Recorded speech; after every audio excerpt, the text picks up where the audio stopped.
Welcome, welcome. How y'all doing today? It's day 4.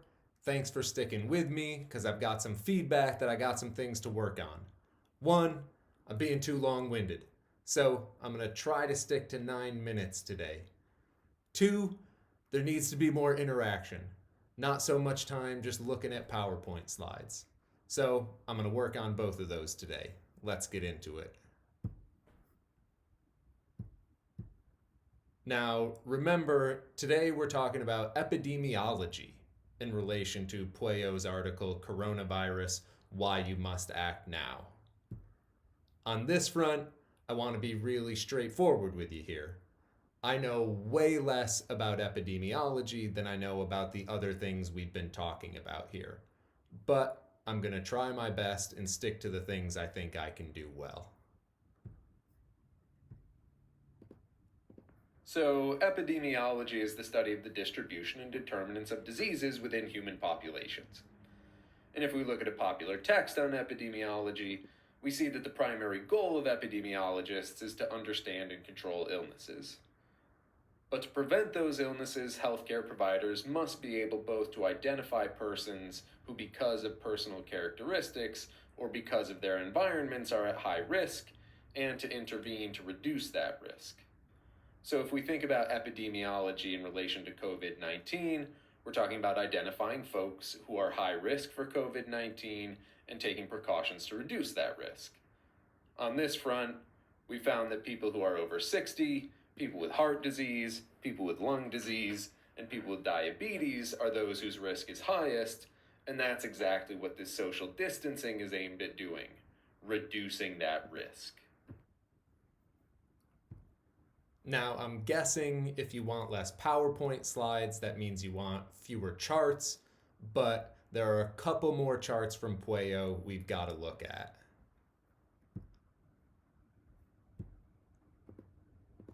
One of these is chart 12.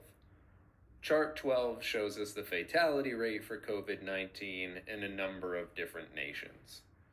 And this is relevant because we can use it to identify at-risk patients and at-risk populations by comparing the fatality rates for COVID-19 amongst different groups and comparing them to what we find the average for the population to be. Where if we see higher than average fatality rates, we can identify that as an at-risk group. And this is exactly what the CDC has been doing. For instance, in a report published yesterday, they said the first preliminary description of outcomes among patients with COVID-19 in the United States indicates that fatality was highest in persons aged greater than or equal to 85, ranging from 10% to 20%, followed by 3 to 11% among persons aged 65 to 84, 1 to 3% among persons aged 55 to 64 years, and less than 1% among persons aged 20 to 54 years.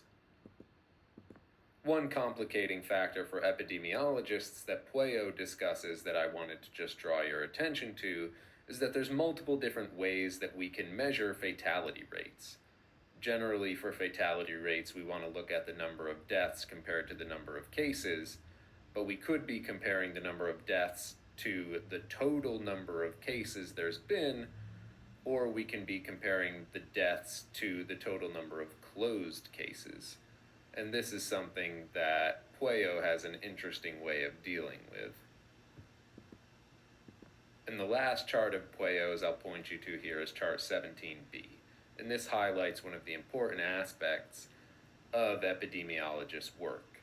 Remember, epidemiologists want to understand risk with respect to contracting and spreading illnesses.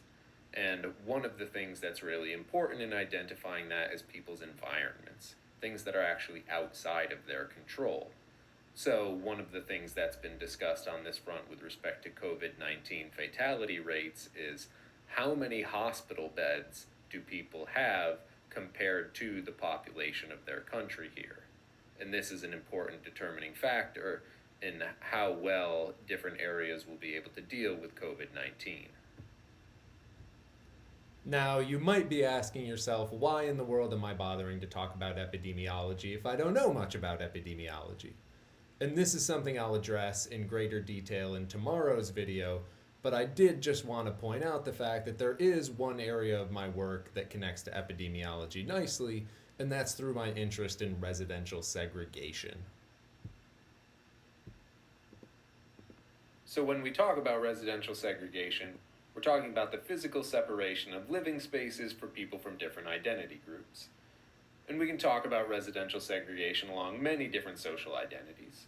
We can talk about racial residential segregation, the separation of living spaces of people of different racial groups. We can talk about class segregation, the physical separation of living spaces of people of different socioeconomic statuses, and so on. And this is very relevant to my work on environmental justice.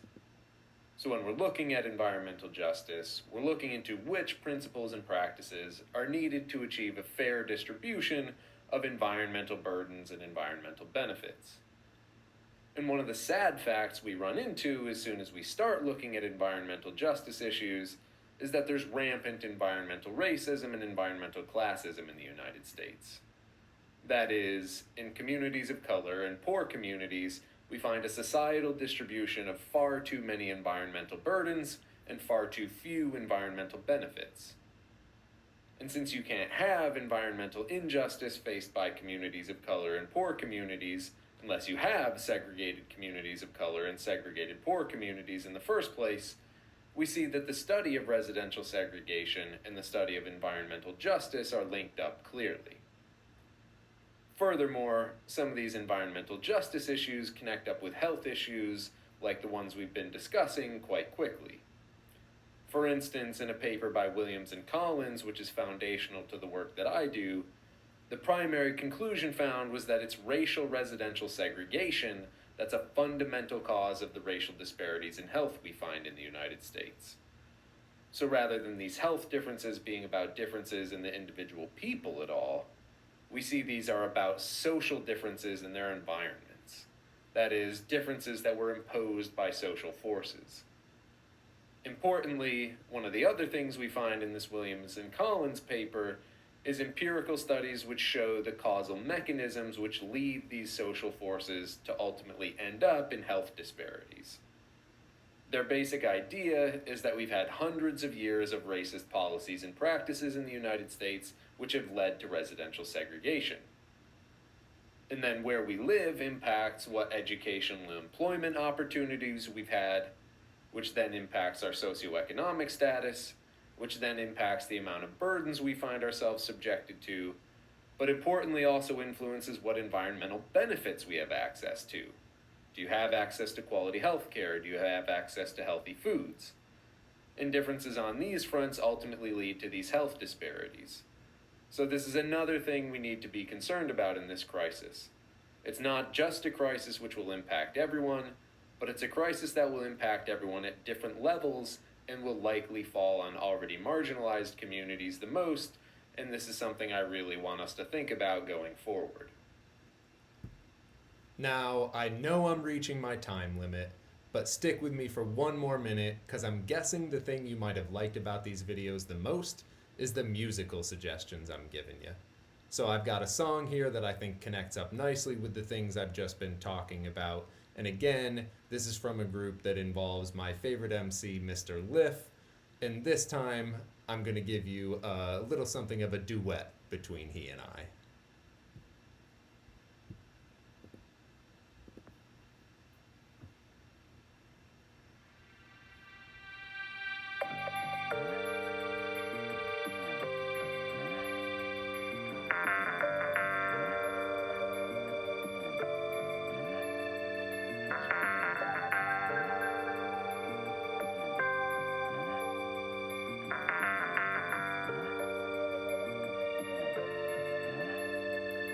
The city was cold, replete with these sheets of old ways and stained tenements that were built for bold slaves. Days collapsed, streets named perhaps were traps. You could see it in the concrete cracks. The lost hope is smoked. The skies were devised for slow pokes. Dreamers who seemed to touch zenith. Their arms couldn't reach without touching the breach. A blunder, so the summers were to summon police. The heat reached through crevices to verify the visage of the nemesis.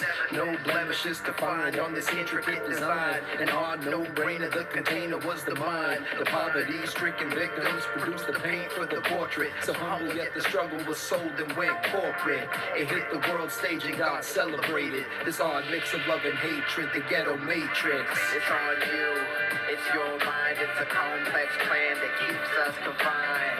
It's on you, it's your mind, it's a complex plan that keeps us confined. It's on you, it's your mind, it's a complex plan that keeps us confined.